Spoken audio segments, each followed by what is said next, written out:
Welcome to the Living Artist Podcast. I'm your host, Preston M. Smith.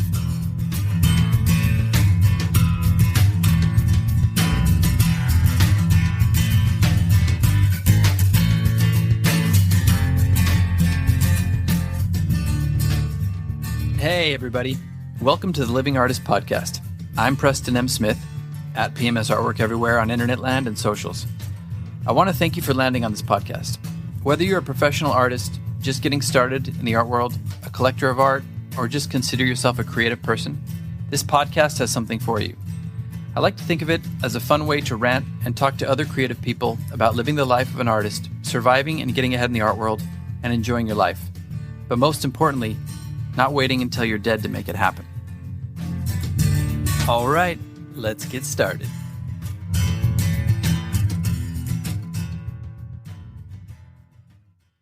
Oh, it's such a clutch off-season pickup, Dave. I was worried we'd bring back the same team. I meant those blackout motorized shades. Blinds.com made it crazy affordable to replace our old blinds. Hard to install? No, it's easy. I installed these and then got some for my mom. She talked to a design consultant for free and scheduled a professional measure and install. Hall of Fame son. They're the #1 online retailer of custom window coverings in the world. Blinds.com is the GOAT. Shop Blinds.com right now and get up to 45% off select styles. Rules and restrictions may apply.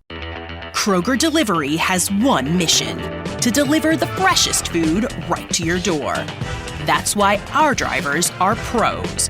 Our trucks are refrigerated. And when it comes to low prices, we always deliver. With $20 off your first order of $75 or more, there's no better time to get in on the action. Mission accomplished. Restrictions apply. See site for details. Emotions for sale. Step right up, get your emotions. 20% off. You, sir. Who, me? Yes, indeed, my fine gentleman. Step right up and get your emotions for sale. Now for the bargain basement price of $19.99.99. Well, okay, let me see what you got. You've got it, fine sir. Well, first we have anger. Oh, my. Yes, and over here we have grief.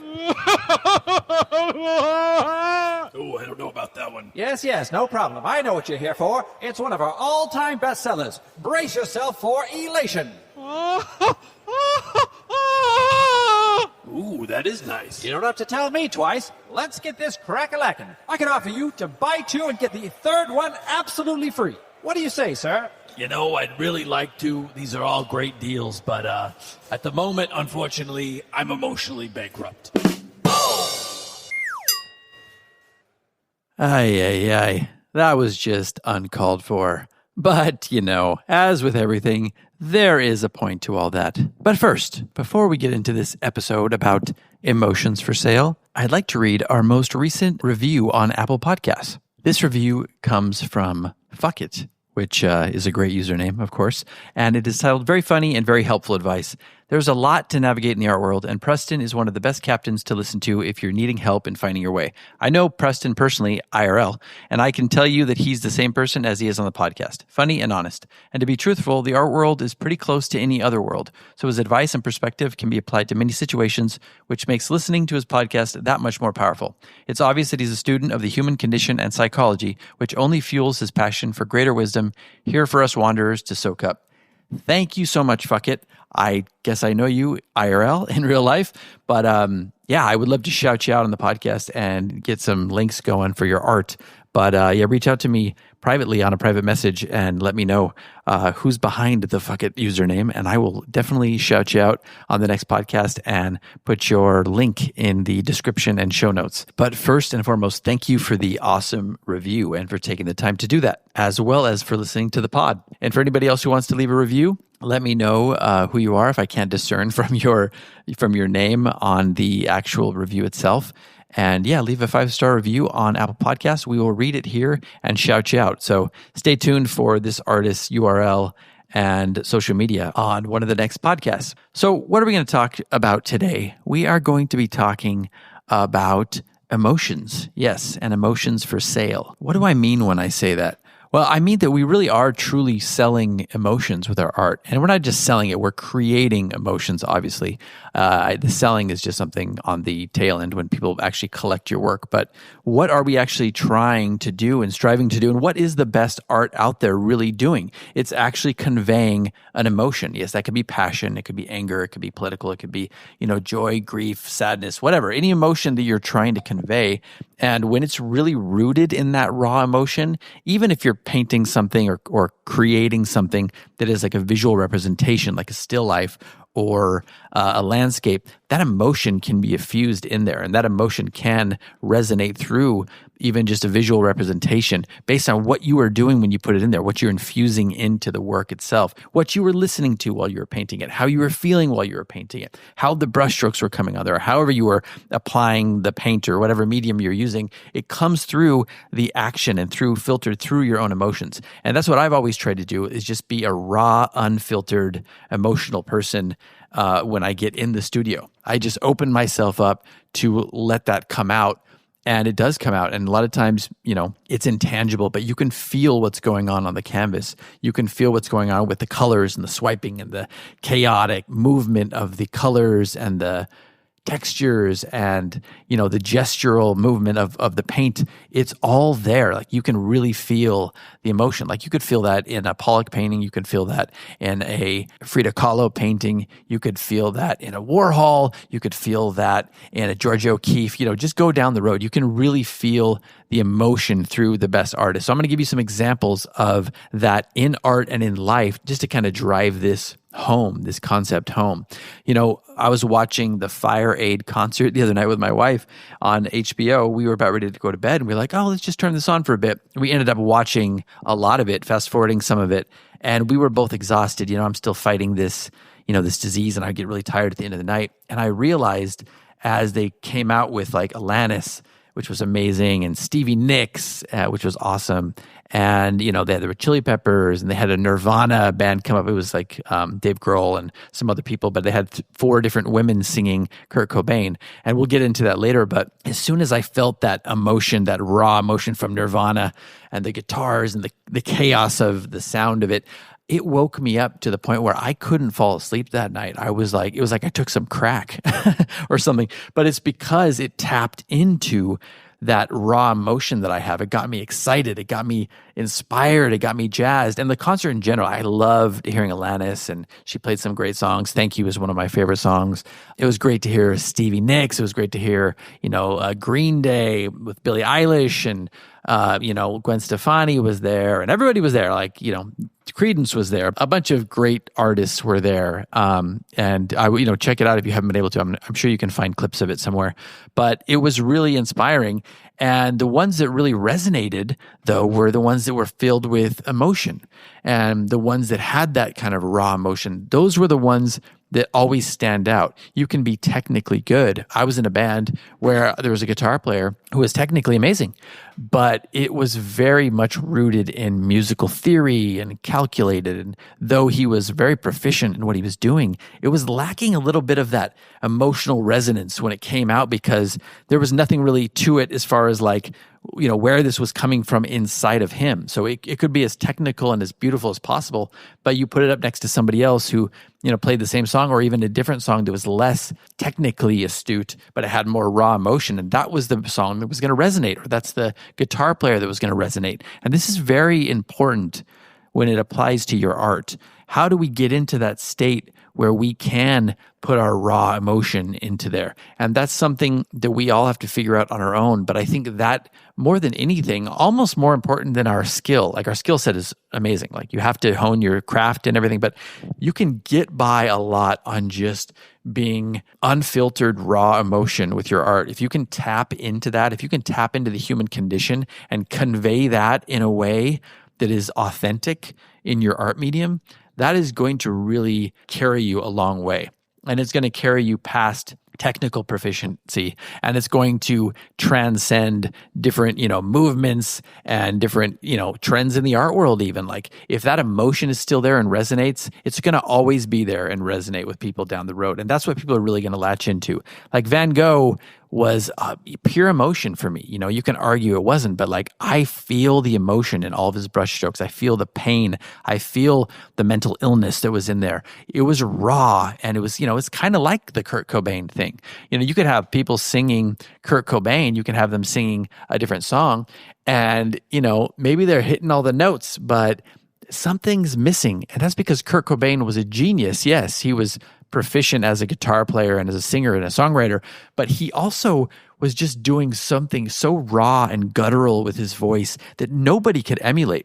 These women were all great that came up, and Joan Jett was my favorite who came up and did a song. It was because she has that rocker voice and that energy and that look. She was my favorite, but it's still hard to match Kurt Cobain's raw, authentic voice. He was doing something that was so unique, and that's why you see all these kids nowadays. There's like a resurgence of Nirvana t-shirts, because that emotion, that raw emotion that he was conveying, is what transcends time and space and generations. You can go down the line with any artist that you like, and I think you're going to find that it rings true for all of them. Let me give you just a quick little example of the difference of this, and it's probably going to be raw and unfiltered, and that's fine. Here we go. Kurt Cobain song, All Apologies, just hitting the notes. Let's hear what you think the difference is. In the sun, I feel as one. In the sun, married. Okay, now here's another one. In the sun, buried. Like I said, a crude example, and I'm sorry to all the Nirvana and Kurt Cobain fans out there, but just to illustrate a point of, which one you could tell had a little bit more raw emotion to it. You might think the first one sounds prettier, hits the notes, whatever, but the second one, you can't argue that it hits you on a different level as far as like, it makes your hair stand up a little bit in hopefully a good way. But so that's one example of emotion. Another one I'm going to give you in a completely different realm is my wife and I were watching the new O.J. Simpson documentary on Netflix. Whoops. Yeah, I know we're getting into territory here, but I'm not going to say anything about what I think or what I thought. I lived through it. I'm not going to say whether or not I thought he was guilty or innocent. That's not really what I'm talking about here. What I'm going to illustrate here is how the defense and Johnny Cochran and his team did such an amazing job tapping into the emotion of the culture and the jurors, making this something that was bigger than, what happened and the brutal murders. And, that's a whole other story. The tragedy and heartbreak of these two people losing their lives in such a vicious manner. But just from a case standpoint, the defense tapped into emotion, which, ended up winning the day, spoiler alert, but it ended up winning the day because it was tapping into something cultural and emotional of a group and race and, what they had suffered for so many years and decades, in this country, struggling with racism. And this whole case embodied something completely different from an emotional standpoint. And that's what they played off of. I'm not here to argue, was it just or was it right? Was it correct? I'm not here to argue that. I'm just talking about it from an emotional standpoint. And that's what ended up winning the day. So emotion can be extremely powerful. It can be powerful in politics. It can be that's all that's going on in the political climate, right? Is we're not tapping into truth. We're tapping into and playing off of your fears and anxiety and wants and needs. That is more powerful than truth and what is actually going to happen. It's what you want to happen. It's what you believe, what you need to happen, what you're afraid is going to happen. That is emotion. They're tapping into your emotions. So how can we take that and apply it to good, right? I'm sorry for the last couple examples. They're, a little bit contentious, but, you can tap into these emotions in a way that is powerful and beautiful and effective from an art standpoint, from a collector standpoint. When you have people collecting your work or viewing your work, or, if you're in a museum, 100 years from now, what are people going to see when they see your work? What emotion are you tapping into?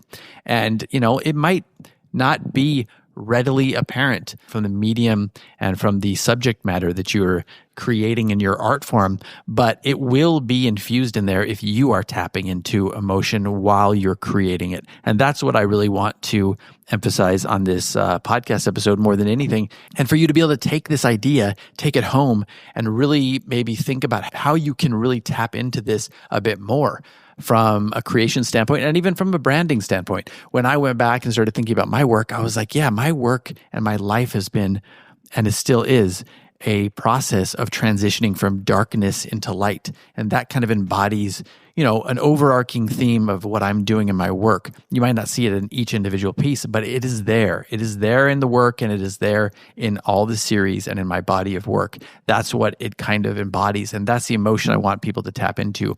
A feeling of trauma and grief and darkness and sadness, but also of rising up and hope and joy and, conquering these things. So that's what I'm trying to do. That's what I try to do every time I'm in the studio. And I hope that you can take some of the emotion from this episode of what I'm trying to convey to you, take that and bring it into the studio and think about how you can apply emotion to your work even stronger. I think you'll find that when you do that, you'll be creating from a stronger place, and people will be wanting to collect from a stronger place, one that resonates more and one that they can easily, tell the story to people who are looking at it, and people, when they're in the gallery, can see it, and it'll be much more vibrant and effective to the people who are consuming your work. So that's it for today, everybody. Just wanted to talk about emotions and emotions for sale. We are definitely creating and selling emotion with our art. And that is a really powerful and unique thing to be doing in life. So I think we can embrace it. Feel free to reach out to me on social media. I'm still not really answering a lot of stuff, but I will get to you at some point. If not, you can find me through the podcast. You can, track me down to the website. You can email me. If you have written a review, you can email me on my contact form and let me know who you are, who wrote the email, and, share some URLs with me that I can share. Share your social media handles. Share your URLs to your website. Share anything that you think is pertinent, and I will get those up. And hopefully I will get the new reviewers URL up shortly. So I hope everybody's doing well out there. Hope you are staying sane amidst all of the madness that's happening in today's world. Be good to yourselves. Be good to everybody else out there. And we will see you next time. You know what? On second thought, I think I can afford something a little bit cheaper. You got something that's a little bit more affordable? I knew you'd find your way back here. But of course, my fine sir, try this one on for size. Okay, but what the hell is it? Oh, just a little thing we call terror. On second thought, I'm out of here. If I see you. Indeed. Works every time. This has been the Living Artist Podcast. Thank you so much for listening. I just want you to know that I appreciate you being here, and I'm grateful to be in your ears. Your art and creative life on this planet is meaningful, so thank you for sharing it with me. If you like this podcast, whatever platform you're listening to it on, please subscribe and share it with your friends. You can also leave me a positive review to show your support. This helps me to reach more people with the algorithmic magic and keep the show going strong. If you want to see more of what I do and check out the art that I create, you can visit my website at www.pmsartwork.com or follow me on social media everywhere at PMS Artwork. That's it for now. See you back here next time.